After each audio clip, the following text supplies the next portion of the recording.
Shabbat Shalom. So I was studying with my partner from my fellowship, Cantor Sarah Geller, who some of you got to hear at the Brotherhood opening dinner this year. And Sarah shared with me a drash that she had given at her minyan, at her morning service during the week. And it's something I hadn't thought about, and so I want to share it with you.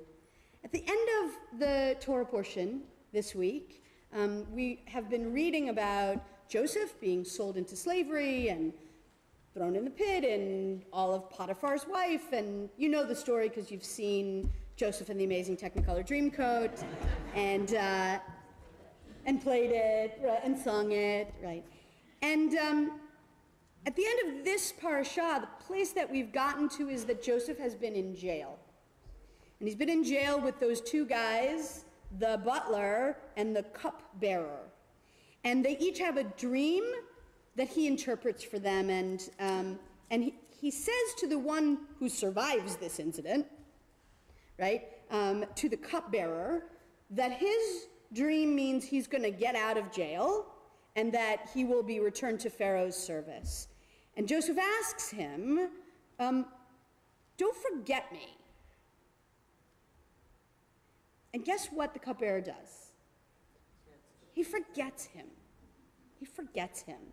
And the text says, V'lo zachar sar hamashkim et Yosef vayishkachehu. He forgot him. He did not remember him. And I think about the way that memory is so very important in Jewish life.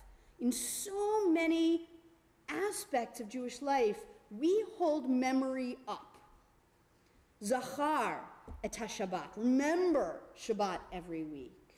We remember a yahrzeit. We remember our history, our story. And then you think about 65 years of marriage. How much do you remember? And how much did you actually have to forget in order to stay married for 65 years? Right? And so there is this interesting way that the cupbearers not remembering Joseph strikes us as awful. And in fact means that Joseph needs to stay imprisoned for even longer. But it is also a part of the story that means that in the right moment, in the moment perhaps when Pharaoh will be able to hear that Joseph is the one he needs, he is remembered. Had the cupbearer left the prison, immediately gone to Pharaoh and said, hey, there's this guy, you should know him, what do we imagine Pharaoh's response might have been?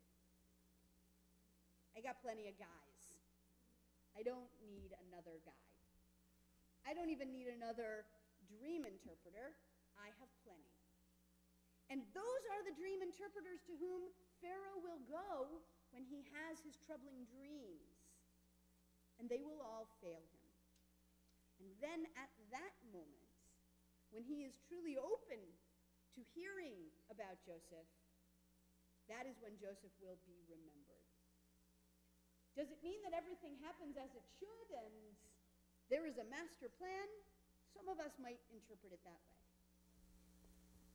And others of us might say, when there is a time for remembering, that is when we should remember. And when there is a time for not remembering, it would be better. It would be more humanly whole to forget. And maybe if we could keep our forgetting in the right lane and our remembering in the right lane, then we would be able to stay on the highway of life longer and more contentedly. And maybe Stan and Martha are examples of how we should be doing that.